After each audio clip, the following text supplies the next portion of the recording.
ভারতের প্রয়াত কিংবদন্তি পরমাণু বিজ্ঞানী ও দেশটির সাবেক সফল রাষ্ট্রপতি এপিজে আব্দুল কালামকে নিয়ে এবার তৈরি হচ্ছে সিনেমা।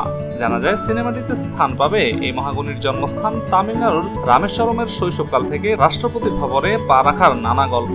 সিনেমাটিতে আবুল কালামের ভূমিকায় অভিনয় করবেন দক্ষিণী সুপারস্টার অভিনেতা ধানুষ। গত বুধবার রাতে কান চলচ্চিত্র উৎসবে যোগ দিয়ে ধানুষ প্রথমেই ঘোষণা করেছিলেন তার আগামী ছবি কালাম দ্য মিসাইল ম্যান অফ ইন্ডিয়ার কথা।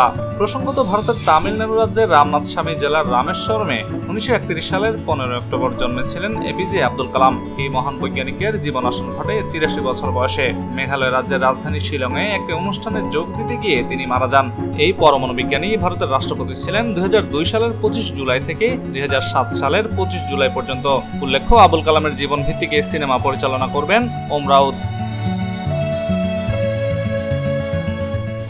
এর আগে 2023 সালে বিগ বাজেটের ছবি আদিপুরুষ নির্মাণ করেছিলেন, যদিও সেই ছবিটি মুখ থুবড়ে পড়েছিল। সেই ছবিতে অভিনয় করেছিলেন সাইফ আলী খান, প্রভাস, কৃতি শ্যানন, সানি সিং এবং আরও অনেকে।